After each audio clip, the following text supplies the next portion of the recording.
हुई कि भारत को आजाद करने का कानून अंग्रेजों की संसद में बनाया गया।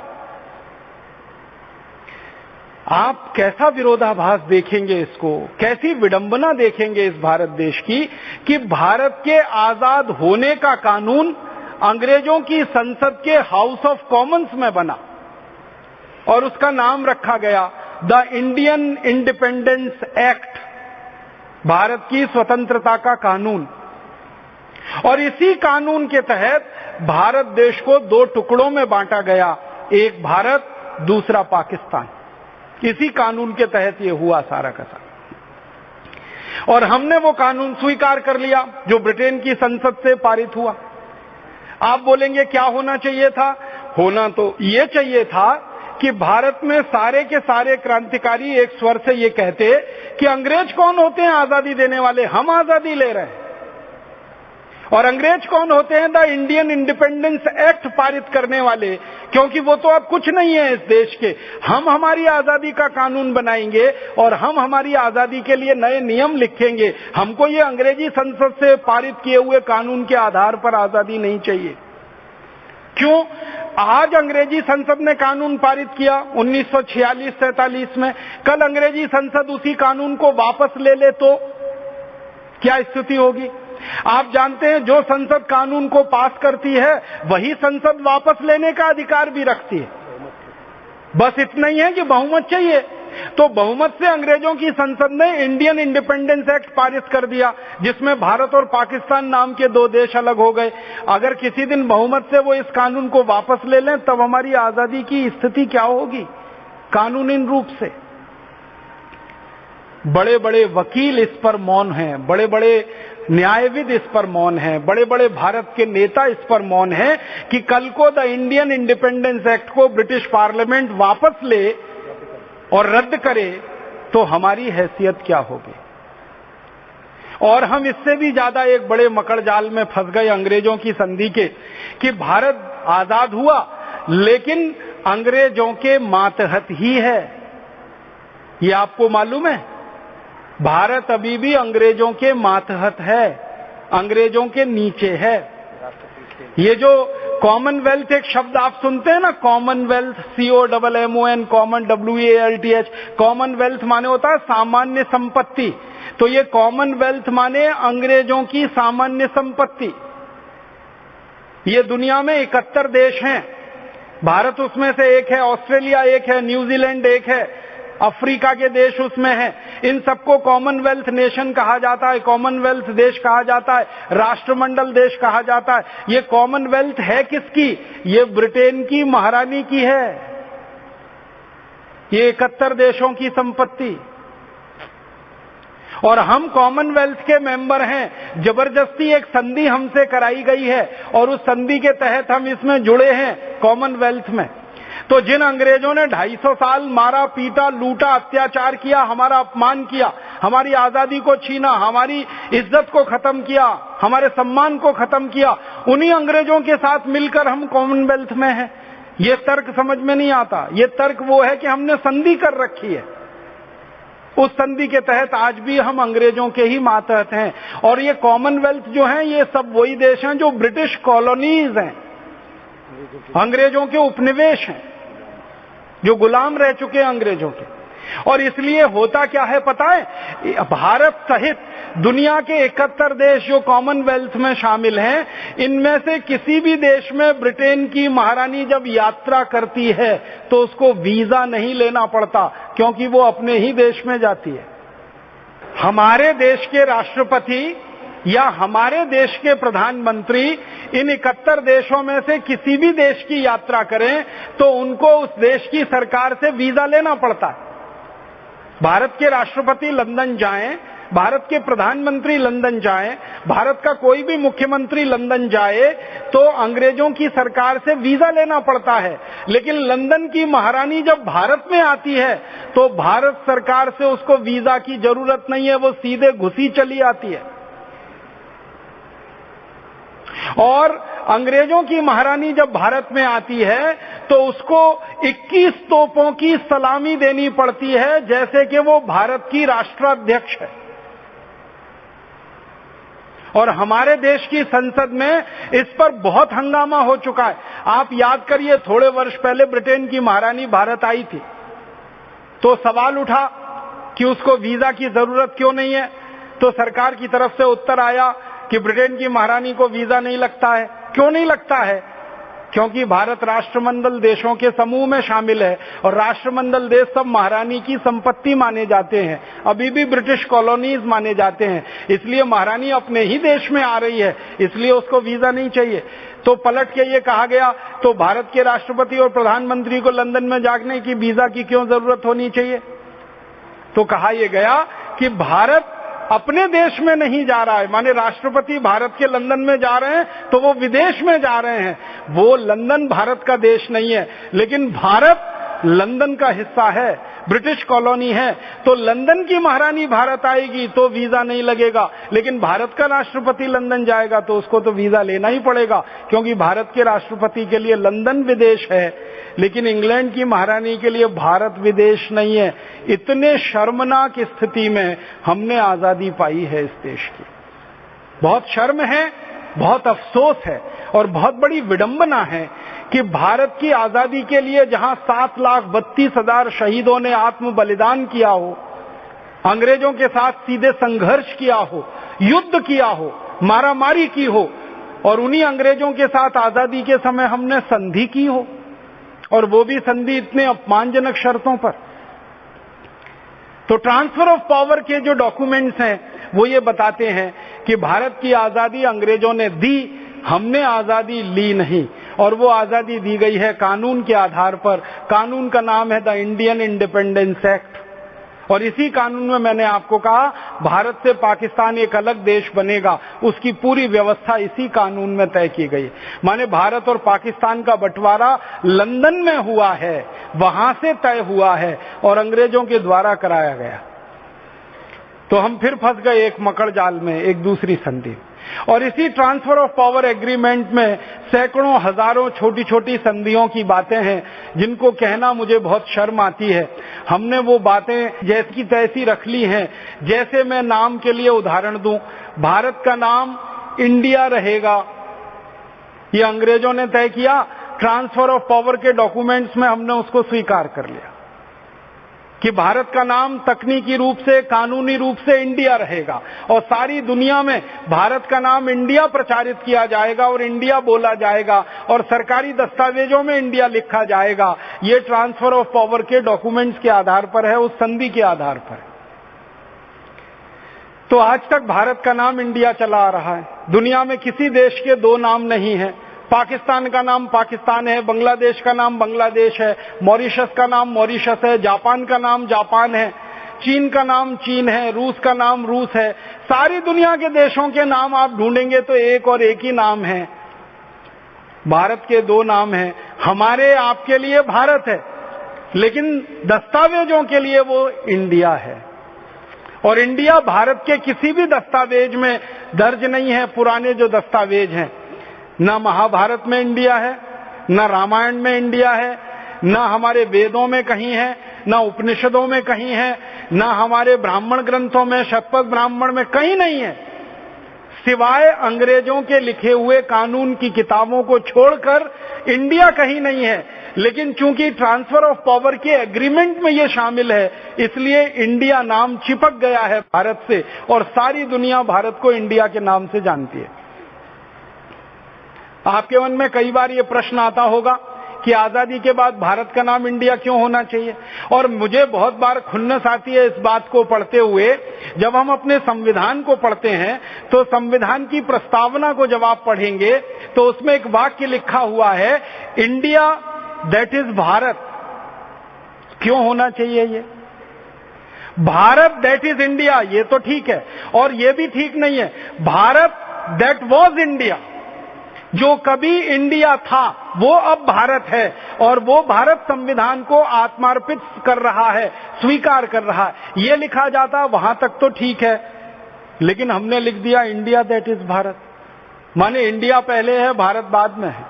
हमारे संविधान में ये लिखा हुआ, और संविधान में ये वाक्य लिखना पड़ा क्योंकि ट्रांसफर ऑफ पावर के एग्रीमेंट में ये है। इसी तरह से और 2-3 छोटी छोटी बातें बताऊं, इस संधि के चक्कर में हमने क्या नुकसान किया है।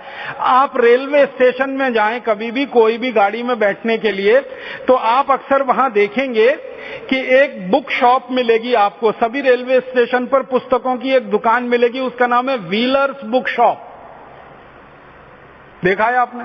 व्हीलर्स बुक शॉप सभी रेलवे स्टेशन पर। ये व्हीलर कौन था? एक अंग्रेज था, अत्याचारी था, सेना का अधिकारी था, जिसने भारत की हजारों मां बहन बेटियों के साथ बलात्कार किए और करवाए, हजारों मां बहन बेटियों की इज्जत लूटी और लुटवाई, और हमारे किसानों के ऊपर सबसे ज्यादा गोलीबार किया, सबसे ज्यादा लाठीचार्ज किया। ऐसा एक अंग्रेज था व्हीलर, जिसने कानपुर के नजदीक बिठूर में कत्लेआम मचाया और पूरे बिठूर को साफ करा दिया। व्हीलर और नील 2 अंग्रेज अधिकारी थे जिन्होंने बिठूर के 24,000 भारतीयों का कत्लेआम किया था। 3 महीने के छोटे बच्चे से लेकर 90 साल के बुजुर्ग तक सबको मार डाला था। ये वो अत्याचारी व्हीलर था जिसके नाम पर एक एजेंसी और कंपनी शुरू हुई थी इंग्लैंड में, और वो भारत में आई और उन्होंने ये बुक शॉप वगैरह खोली। अब आजादी मिल गई तो व्हीलर बुक शॉप तो खत्म होनी चाहिए थी, और बुक शॉप खत्म नहीं होनी चाहिए थी तो कम से कम नाम तो बदलना चाहिए था। उस अत्याचारी व्हीलर का नाम हम क्यों लेंगे आजादी के बाद? लेकिन वो अभी तक नहीं बदला गया, क्योंकि वो ट्रांसफर ऑफ पावर के दस्तावेजों में है, संधि में है। ऐसी शर्मनाक बहुत सारी बातें हैं। हमारे भारत देश में बहुत सारे ऐसे सड़क हैं, बहुत सारे ऐसे भवन हैं, जैसे लॉरेंस रोड है, केनिंग रोड है, विलिंगटन रोड है, एडमंड्स रोड है, फिर हमारे यहाँ कोई केनिंग भवन है, लॉरेंस भवन है, एडमंड्स भवन है, मेयो भवन है। ये सब अंग्रेजों के नाम पर जो सड़कें हैं, चौराहे हैं, भवन हैं, ये सब अभी आजादी के 63 साल के बाद भी क्यों हैं? कारण वही है, संधि में है, ट्रांसफर ऑफ पावर के एग्रीमेंट में है, इसलिए ये नाम अभी भी है। पूरी हमारी शिक्षा व्यवस्था, पूरी हमारी स्वास्थ्य चिकित्सा की व्यवस्था, पूरी न्याय व्यवस्था, कानून व्यवस्था, कृषि व्यवस्था, अर्थव्यवस्था, सब अंग्रेजों के बनाए गए कानून पर चल रही है। क्यों? क्योंकि ट्रांसफर ऑफ पावर के दस्तावेजों में है, संधि में ये है। तो भारत की गुलामी जो अंग्रेजों के जमाने में थी, वो अंग्रेजों के जाने के बाद भी जस की तस है, क्योंकि हमने संधियां कर रखी हैं और उन संधियों के मकड़जाल में पूरे देश को फंसा रखा है। तो बहुत दुख होता है अपने देश के बारे में ये बात कहते हुए कि आजादी के पहले हम संधियों के मकड़जाल में फंसकर गुलाम हुए, आजादी के बाद भी ये संधियों का मकड़जाल हमने काट के नहीं फेंका, इसको और ज्यादा ताकत से पूरे भारत पर लागू करा दिया या उड़ेल लिया, और हम फिर से उन्हीं संधियों में फंस गए जिन संधियों में कभी अंग्रेजों ने हमको फंसाया था। हमने तो कई ऐसी शर्मनाक संधियां कर रखी हैं, आपको बहुत खराब लगेगा ये जानकर। अगर हमारी किसी अदालत में कोई ऐसा मुकदमा आ जाए जिस मुकदमे का फैसला करने के लिए कोई कानून ना हो देश में, हमारे हाई कोर्ट में या हमारे सुप्रीम कोर्ट में कोई ऐसा मुकदमा आ जाए जिसको फैसला देने के लिए कानून ना हो पूरे देश में, और जिसको फैसला देने के लिए संविधान में कोई जानकारी ना दी गई हो, तो साफ साफ संधि में लिखा गया है कि वो सारे मुकदमों का फैसला अंग्रेजों की न्याय पद्धति के आदर्शों के आधार पर ही होगा।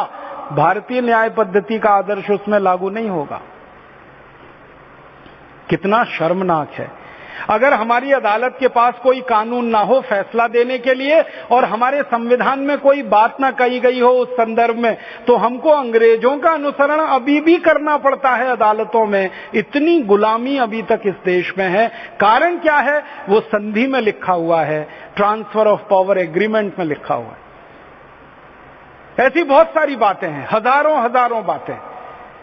कभी समय आएगा तो और ज्यादा विस्तार से कहूंगा। आज मैं संकेत में ये कह रहा हूं कि आजादी के पहले हम संधियों में फंसे और आजादी के बाद भी इन संधियों में फंसते चले गए। तो आप बोलेंगे आजादी के पहले के राजाओं के बारे में तो आपने ये टिप्पणी कर दी कि वो अंग्रेजी नहीं जानते थे, इसलिए अंग्रेजों की चाल में फंस के संधियों के गुलाम हो गए। लेकिन आजादी जब मिली हमको, या तथाकथित आजादी जब दी गई हमको, तब जमाने के नेता तो खूब अच्छी अंग्रेजी जानते थे। फिर वो क्यों इस मकड़जाल में फंस गए? उसका कारण थोड़ा सा भिन्न है। आजादी के पहले के जो हमारे राजा महाराजा थे वो अंग्रेजी नहीं जानने के कारण अंग्रेजों की चालाकियों का शिकार हुए, लेकिन आजादी मिलने के बाद के जो राजा महाराजा बने वो अंग्रेजों को अपना आदर्श मानते थे, इसलिए उन संधियों में फंस गए। वो मानते थे कि अंग्रेजों से अच्छा कोई नहीं है पूरी दुनिया में। भारत के आजादी मिलने वाले दौर के नेताओं के भाषण अगर आप सुनेंगे ना संसद में, सारे भाषण मौजूद हैं। हमारे प्रथम प्रधानमंत्री से लेकर आखिरी अभी तक के प्रधानमंत्री के सब भाषण मौजूद हैं। वो ये कहेंगे कि सारा आदर्श अगर है तो अंग्रेजों के पास, आदर्श शिक्षा व्यवस्था तो अंग्रेजों की, आदर्श चिकित्सा व्यवस्था अंग्रेजों की, आदर्श न्याय व्यवस्था अंग्रेजों की, आदर्श कानून व्यवस्था अंग्रेजों की, आदर्श अर्थव्यवस्था अंग्रेजों की, आदर्श कृषि व्यवस्था अंग्रेजों की। हमारे देश के आजादी के समय के नेताओं को अंग्रेजों से बड़ा आदर्श दिखाई नहीं देता था, और इसलिए संसद में वो ठोक ठोक के कहते थे कि हमको तो भारत अंग्रेजों जैसा बनाना है, इसलिए अंग्रेज जिस रास्ते पर हमको चलाएंगे उसी रास्ते पे देश को ले जाना है। इसलिए वो संधियों में फंसे। हमारे राजा महाराजाओं को अंग्रेजी नहीं आती थी, इसलिए संधियों में फंस गए। लेकिन आजादी के दौर के राजा महाराजाओं को खूब अच्छी अंग्रेजी आती थी, क्योंकि वो तो इंग्लैंड में ही पढ़े थे, वहीं बड़े हुए थे, वहीं पर उनका सारा संस्कार हुआ था। उनको तो खूब अच्छी अंग्रेजी आती थी, लेकिन उनके आदर्श अंग्रेज थे, उनके भगवान अंग्रेज थे, उनके लिए देवता अंग्रेज थे, उनके लिए सभ्यता और संस्कृति का माने ही अंग्रेजी था। इसलिए वो अंग्रेजियों के दुष्चक्र में फंस गए और संधियों के दुष्चक्र में, अंग्रेजियत के दुष्चक्र में फंस गए। दोनों समय में अलग अलग हमारे साथ विरोधाभास हुए, या कहें तो दोनों समय अलग अलग तरह की दुर्घटनाएं हमारे देश में हुई, और ये संधियों का मकड़जाल फिर बढ़ता ही गया। हम सबसे पहले आजादी के बाद जिस संधि में फंसे, मैंने कहा था ट्रांसफर ऑफ पावर एग्रीमेंट, फिर उसके बाद इंडियन इंडिपेंडेंस एक्ट की संधि, फिर उसके बाद कॉमनवेल्थ की संधि, फिर धीरे धीरे हमारे ऊपर और बहुत सारी संधियां ला दी गई। उनमें से एक महत्वपूर्ण संधि है जो इस समय हमारे लिए गले की फांसी का फंदा जैसा बनी हुई है। एक संधि हुई हमारे देश की सरकार के द्वारा दूसरे देशों के साथ, और उस संधि का नाम है वर्ल्ड बैंक ट्रीटी, विश्व बैंक की संधि। फिर एक हुई अंतर्राष्ट्रीय मुद्रा कोष की संधि। मैं आपको एक छोटी तकनीकी बात बताता हूं। दुनिया में संधियां दो तरह की होती हैं।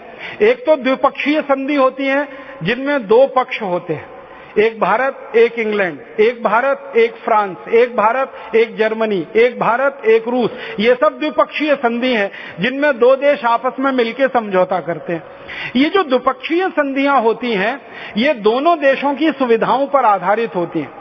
दोनों देशों की मर्जी है तो संधि होगी, अगर दोनों में से किसी एक देश की भी मर्जी नहीं है तो संधि नहीं होगी। ऐसी द्विपक्षीय संधियां होती हैं। लेकिन कुछ संधियां ऐसी होती हैं जो बहुपक्षीय होती हैं, जिनमें एक देश के साथ समझौता नहीं होता, कई देशों के साथ मिलकर समझौता होता है।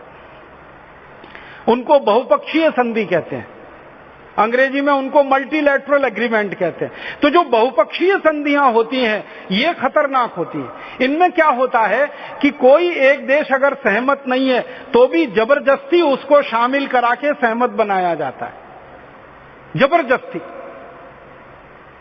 तो बहुपक्षीय संधियां बहुत खतरनाक होती हैं। और इसमें जैसे हमारी मर्जी नहीं है संधि में शामिल होने की, फिर कई देश इकट्ठे होकर हमें मार पीट के उस संधि में लेके जाएंगे, शामिल कराएंगे। कुछ वो इस तरह से होता है जैसे भेड़ों के बाड़े में कोई एक भेड़ जाना नहीं चाहती तो दूसरी कई भेड़ों को उसके पीछे छोड़ दिया जाता है और वो धकेल धकेल के उसको बाड़े में ले जाती है। वैसे ही होता है बहुपक्षीय संधि में। भारत नहीं चाहता किसी संधि में शामिल होना, लेकिन भारत के जो पड़ोसी देश हैं या दूसरे देश हैं वो इकट्ठे हो जाएंगे, भारत पर दबाव डालेंगे, और दबाव इतने हद तक डालेंगे कि झक मार के भारत को उसमें शामिल होना पड़ जाए। वो बहुपक्षीय संधि होती है। और बहुपक्षीय संधि को रद्द करना बहुत ही मुश्किल होता है क्योंकि वो कई देशों के साथ होती है। द्विपक्षीय संधि को आप करें और रद्द कर दें वो आसान होता है। आज आपने संधि की, थोड़े दिन में आपको लगे कि आप उससे सहमत नहीं है या वो आपके लिए अनुकूल नहीं है, आप रद्द कर दीजिए। लेकिन बहुपक्षीय संधि में एक बार आप घुस गए तो इसमें से बाहर निकलना और इसको रद्द करना बड़ा मुश्किल होता है और जिंदगी भर के लिए वो क्लेश हो जाता है। तो ऐसी एक संधि हमारे देश ने कर ली सन 1947 में आजादी मिलने के लगभग 6 महीने के बाद ये संधि हुई 27 दिसंबर 1947 को, और ये संधि हुई विश्व बैंक संधि और अंतर्राष्ट्रीय मुद्रा कोष संधि, ये 2 संस्थाओं की संधि हुई जिसमें 44 देशों ने भारत के ऊपर दबाव डाला और भारत को जबरदस्ती इन दोनों संधियों में शामिल करा दिया। ये संधि क्या हुई? विश्व बैंक नाम की एक संस्था बनी अमेरिका की निगरानी में, और अंतर्राष्ट्रीय मुद्रा कोष नाम की एक संस्था बनी अमेरिका की निगरानी में। ये दोनों संस्थाओं का जन्म 27 दिसंबर 1947 को हुआ। ब्रेटन वुड नाम का एक छोटा सा स्थान है अमेरिका में, वहां पर इन दोनों संस्थाओं को पैदा किया गया। इन संस्थाओं का लक्ष्य क्या रखा गया? विश्व बैंक नाम की संस्था बनाई गई इस बात के लिए कि दुनिया के देशों को जब भी कर्ज लेने की जरूरत पड़े तो विश्व बैंक के पास वो जाएं और विश्व बैंक उनको कर्जा दे किसी भी काम के लिए। बदले में वो देश अपना अपना अंशदान विश्व बैंक में जमा करें। इसको थोड़ा समझिए। विश्व बैंक नाम की एक संस्था बनाई गई, उसमें ये व्यवस्था की गई कि भारत जैसे 44 देश कुछ कुछ अपने हिस्से का पैसा विश्व बैंक में जमा करें और जब जरूरत पड़े तो वहां से कर्ज ले लें। ऐसे करके ये संस्था बनाई गई। आप देखिए क्या मूर्खता की ये संधि है, कैसे फंसाया भारत को। पहले आप अपना अंशदान वहां जमा करो, $1 अरब, $2 अरब जो भी तय हुआ, 44 देश मिलके एक वहां बनाएंगे कोष, फिर उसमें से कर्जा ले लो जरूरत पड़ने पर। ये विश्व बैंक का बनाया गया। तो विश्व बैंक का ऐसी स्थापना कर दी गई, भारत को जबरदस्ती इसमें सदस्य बना दिया गया। और ऐसी ही एक संस्था बना दी गई अंतर्राष्ट्रीय मुद्रा कोष, उसमें भी यही नियम था। 44 देशों ने मिलकर इसको बनाया अंतर्राष्ट्रीय मुद्रा कोष को, भारत भी जबरदस्ती उसमें शामिल हो गया। और उसमें भी यही था कि अपना अपना अंशदान ये सभी देश अंतर्राष्ट्रीय मुद्रा कोष में जमा करें और जरूरत पड़ने पर कर्ज ले लें। तो विश्व बैंक और मुद्रा कोष 2 संस्थाएं बनी 1947 27 दिसंबर को, और वहां से एक संधि हुई जिसमें भारत भी शामिल हो गया अन्य 44 देशों के साथ। धीरे धीरे इस संधि में शामिल देशों की संख्या बढ़कर 186 हो गई। अब 2009 में विश्व बैंक और अंतर्राष्ट्रीय मुद्रा कोष की संधि में 186 देश शामिल हैं, भारत भी उसमें से एक है। और भारत के बारे में ये कहा जाता है कि जिस दिन से ये दोनों संस्थाएं बनी उसी दिन से भारत इसमें शामिल है। अब आप बोलेंगे जी इसमें बुराई क्या है? इसमें देखिए क्या बुराई है जो समझने लायक है। वो ये कि अंतर्राष्ट्रीय मुद्रा कोष और विश्व बैंक में हम अपना अंशदान जमा करते हैं हर साल, वो घटता बढ़ता रहता है। कभी $2 अरब है, कभी $3 अरब है, कभी $1.5 अरब है, कभी $2.5 अरब है। 1 अरब में 100 करोड़ होते हैं और $1 में 50 रुपए होते हैं। तो हमारा अंशदान हर साल हमें देना पड़ता है विश्व बैंक में, अंतर्राष्ट्रीय मुद्रा कोष में। फिर कभी अचानक हमें कर्जे की जरूरत पड़ती है और हम विश्व बैंक और अंतर्राष्ट्रीय मुद्रा कोष के पास जाते हैं कि हमें कर्जा दे दो। तो ये दोनों संस्थाएं कर्जा देने के पहले कुछ शर्तें लादती हैं हमारे ऊपर, और उन शर्तों का पालन अगर हम करेंगे तो वो दोनों कर्जा देंगे, नहीं पालन करेंगे तो वो कर्ज नहीं देते। जब हम हमारा अंशदान वहां जमा करते हैं तब कोई शर्त नहीं है, वो कहते हैं लाओ लाओ लाओ लाओ जमा कर दो, जल्दी जल्दी दे दो। जैसे ही हमारा अंशदान उनके कब्जे में जाता है वो पूंजी उनकी हो जाती है, फिर वही पूंजी हमें कर्जे के रूप में लेनी है जिसका ब्याज भी हम देना चाहते हैं, लेकिन उस पर वो शर्तें लगाते हैं। शर्तें कैसी लगाते हैं? सबसे खराब, सबसे ज्यादा अपमानजनक। उदाहरण के लिए बताऊं, हमारी भारत सरकार ने 27 दिसंबर 1947 को अंतर्राष्ट्रीय मुद्रा कोष में अपना अंशदान दिया, जबकि भारत के पास पैसे नहीं थे। मुद्रा कोष को दान दिया, फिर उसके बाद इनको भी दिया विश्व बैंक को, जबकि पैसे नहीं थे। दूसरों से उधार लेकर हमने हमारा अंशदान जमा कराया, फिर 1948 में जमा कराया, फिर 49 में जमा कराया, फिर 50 में जमा कराया, फिर 51 में जमा किया, फिर 52 में भी जमा किया। 1952 में हमारी सरकार को कर्जे की जरूरत पड़ गई, क्योंकि हमारी सरकार ने एक पंचवार्षिक योजना बनाई, पहली बार बनाई, उसमें पूंजी की जरूरत थी। तो हमारी सरकार ने विश्व बैंक से कहा कि हम 1947 से हमारा अंशदान जमा कर रहे हैं और अब तक हमारा अंशदान कुछ 6-7 अरब डॉलर का हो चुका है, लिहाजा हम इतना कर्ज लेने के अधिकारी हैं, तो हमको ये कर्ज दे दिया जाए। तो विश्व बैंक ने कहा कर्जा तो देंगे, लेकिन हमारी शर्तें मान लो आप, तब हम आपको कर्ज देंगे। तो वो कर्ज तो देते हैं, लेकिन कंडीशन लगाते हैं, शर्त लगाते हैं। और वो शर्त क्या होती है? 1952 में भारत सरकार के ऊपर विश्व बैंक और मुद्रा कोष ने सबसे पहली शर्त लगाई कि भारत अपने रुपए की कीमत को गिराए, अवमूल्यन करे, डिवैल्यूएशन करे रुपए का। और 1952 के पहले स्थिति ये थी कि भारत का रुपया अमेरिका के डॉलर के बराबर था, लेकिन विश्व बैंक मुद्रा कोष में जब हम कर्ज मांगने गए तो उन्होंने शर्त लगाई कि रुपए की कीमत गिराओ। तो भारत सरकार ने पहली ही बार में डॉलर की तुलना में रुपए की कीमत 30% घटा दी। फिर क्या हुआ? 1957 में फिर गए हम विश्व बैंक अंतर्राष्ट्रीय मुद्रा कोष में कर्ज मांगने के लिए, क्योंकि दूसरी पंचवार्षिक योजना के लिए पैसे की जरूरत थी। फिर उन्होंने हमसे कहा कि कीमत गिराओ रुपए की, फिर हमने कीमत गिराई। फिर 62 में हम गए, फिर हमने कीमत गिराई। फिर 67 में गए, फिर 72 में गए, फिर 77 में गए, फिर 82 में गए, फिर 87 में गए। और 1991 में तो विश्व बैंक और अंतर्राष्ट्रीय मुद्रा कोष ने कह दिया कि इतने प्रतिशत कीमत गिरानी पड़ेगी तभी कर्ज देंगे। तो भारत सरकार ने लगातार विश्व बैंक और मुद्रा कोष के कर्ज के दबाव में आकर रुपए की कीमत को जो गिराना शुरू किया 1952 से, आज रुपए की कीमत गिरकर कितनी हो गई है आप सोचिए। कभी लगभग 1 रुपया 1 डॉलर के बराबर था, आज 50 रुपया 1 डॉलर के बराबर हो गया। तो मुद्रा कोष और विश्व बैंक की संधि की शर्तों में फंसकर भारत का क्या नुकसान हुआ? जो हमारी 1 रुपए 1 डॉलर के हैसियत की करेंसी थी, अब वो 50 रुपए 1 डॉलर के बराबर हो गई। माने हम 50 गुना कीमत अपनी करेंसी की कम करा लिए, हमने 50 गुना कीमत अपनी संपत्ति की घटा ली, हमने 50 गुना कीमत अपने संसाधनों की कम कर ली, हमने 50 गुना अपनी इज्जत कम कर ली पूरी दुनिया के सामने। अमेरिका को ताकतवर बना दिया 50 गुना ज्यादा।